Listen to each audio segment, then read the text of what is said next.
do I need extensive immersion? Okay, from experience, extensive or prolonged periods of immersion aren't necessary. Um, for myself, I only got to stay in Spain for a month. So I stayed in Cuenca. Um, it was for an immersion program, and we did get to visit other cities like Valencia, por ejemplo, or Madrid, right?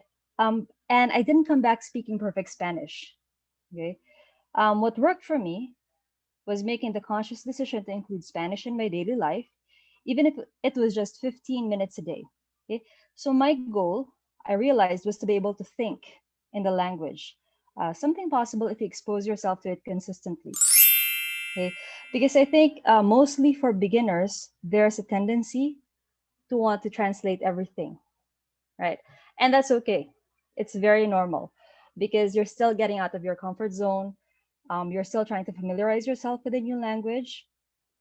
But at the end of the day, it's really, I mean, the goal is really to be able to think directly in the language. And you get that from exposure there. So, that being said, people already living in Spanish speaking countries are in a great position to acquire the language. So, you're in a very good position, especially like if you're in Spain, right? You have lots of opportunities. And being in the cultural context where the language is spoken helps a lot. If you can't go on an immersion, however, then it's still possible for you to create the immersion where you are. So if there's a will, there's a way. Okay? So especially with our technology today, there's so much that's accessible to us. Okay, so let's go to the DELA exam. So testing your Spanish proficiency. Okay, I would just like to add that one of the things that made me learn Spanish faster was signing up for the DELA exams. Like the sheer terror. No, I'm just kidding. Okay, but I mean, the nervousness of having to speak before these native speakers who were going to grade me on how well I was able to use the Spanish language was a really great motivation. Okay. So I said stress slows down language learning, but in some cases, it can speed it up as long as it's controlled and it's not prolonged. Okay, so what are the strategies in Hmm. passing DLC Uno and C2? Hmm. Okay, so number one, these are the things that I can share. Okay, so read a wide variety of materials. Okay, so the DELE will require you to be familiar with some general topics. And when I say general, I mean general. This can be anything from like social icons, which was what I got for my C1 test, right? Or something like what is happiness, okay? Tiempo libre, that was what I got from my C2. Okay? So things like that, or scientific or technological advances, or even like el medio ambiente, things like that. Okay, practice with other native speakers. So you can use resources like italki, or if you have native speakers living with you, or native speakers who you're working with, going to classes with, for example, then that's a great opportunity. So for many, the challenge is in speaking. It can really make you nervous because, especially when you take like C1 and C2, you don't have a lot of time to prepare. And usually, even if you prepare something, a big part of the exam will still be impromptu. Like you're going to be interviewed, for example. Okay, so it can help ease your anxiety if you prepare for it by practicing with other native speakers.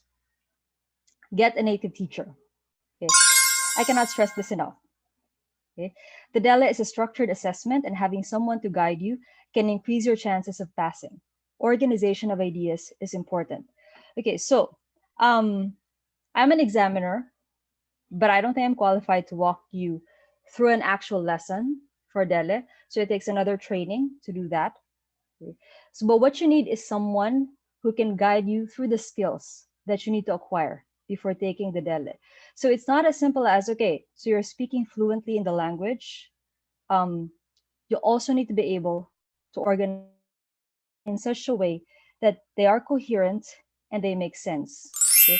So even if you don't use like fancy words, or even if you don't use like complex grammatical structures or use too much subjunctives, you can still pass as long as your ideas are well structured. So that's important. Okay, so do I need to complete a set of courses before taking the DELE? No. Okay, so like I said, I was only able to reach until nivel 13, 14, but I was still able to pass C1 and C2. But it can also help if you can take courses designed specifically to prepare you for the DELE. Okay, that can be very helpful. I think I did that with B1. Okay. So do I need to be familiar with all the grammatical rules or do immersion? Okay, so again, no. But it can help if you have a good grasp of the grammar. So you might be thinking, oh, I haven't mastered all the subjunctives yet. I can't tell pretérito indefinido from imperfecto. Okay, so that's not really super important if you haven't mastered those. But if you have a good grasp of them, then that's actually sufficient. Do I have to research about complex topics beforehand? Partly yes, partly no. Okay, what do I mean by this? I think for DELE, the goal is to gain a broad knowledge instead of something that is too deep. Okay, so as long as you know how to express your thoughts about a given topic, even if it's not too technical or even if it's not at expert level, that's going to be enough. Okay, and again, the topics that I gave, like tiempo libre, el medio ambiente, they don't require you to have like a PhD in those topics, but you do need to know enough to create a discourse around those topics. Okay, so what should I practice? Again, organizing your thoughts. Okay, so the DELE, especially the assessments involving essays and speaking, are all about organizing your ideas. So that's it. And you have to organize them under time pressure. So that's important. Okay, read on topics of general interest and listen to discussions online. This will give you an idea of how to get your points across. You don't need to be technical, but you have to be fairly knowledgeable. Okay, last one, look at exam models available online. So actually, there are some exam models available online, and they will give you an idea of what to expect. And they can also help you familiarize yourselves with the exam structure. So yeah. All right, so another question, why learn another language? Okay, so just as an additional info, other languages I have learned aside from Spanish include Bahasa Indonesia and French. But for French, I haven't gotten past A1. Okay, so maybe I still need to find what really interests me about French. Bahasa Indonesia, I learned this when I was in college as an undergrad, and I had to learn it again for my MA as part of our course. And I think there's something really that draws me towards Bahasa Indonesia. So I think for Bahasa Indonesia, I have maybe a B1 proficiency. I was able to use it a bit when I went to Malaysia because there are similarities, right, with Bahasa Malay and Bahasa Indonesia. So it helped me a bit there. And just last year, I took a 3-month course in it, beginners, just so I could also connect with other people who were interested in the language and just as a refresher. Okay, so what are the benefits? So three C's. The first one is cognitive. So the list of benefits include enhanced memory, okay, so improved concentration, and metalinguistic awareness. Okay, so what's metalinguistic awareness? It's more of you're able to contextualize the language. Like you don't take it literally. For example, an example of this is when you become aware of how the native speakers use the language to communicate things like sarcasm, irony, for example. Okay, so you get better at reading between the lines. And then it's also said to delay cognitive decline. So this refers to things like Alzheimer's, for example.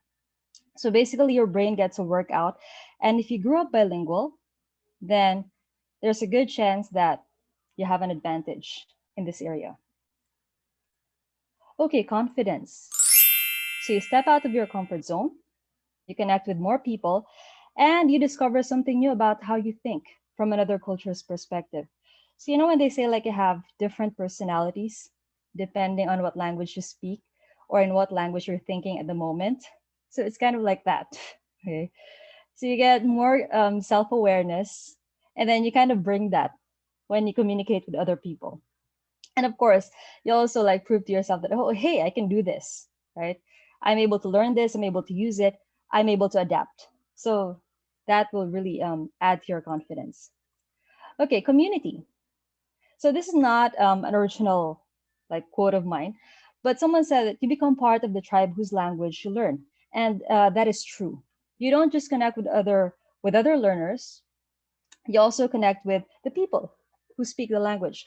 So for those of you living, like for example, in Spain or other Spanish speaking countries, you may find that this is true. Also, for example, in social media, you may find yourself being able to join the discussion or the threads, right, where other Spanish speakers are participating. So that's for me, you know, that's a good way to have that kind of belonging, you know, and it also expands your view of the world. So you're not as insular. You become more open. Your horizons expand, and it also opens new doors. Okay, so that's it. Summary. This is summary. Reflections on language learning. So at the core, I think this is what I think based on my experience. Language learning is a deeply personal process. So each person chooses his or her own goals, and the changes they go through are highly individualized. So yeah, why you learn a particular language is up to you. Whether aside from Spanish, you want to learn like Russian or Germany or Vietnamese, that is basically something that has to do with you. Maybe you're drawn to the culture, right? Maybe you have travel goals. Maybe you want to learn more about um, their literature, for example.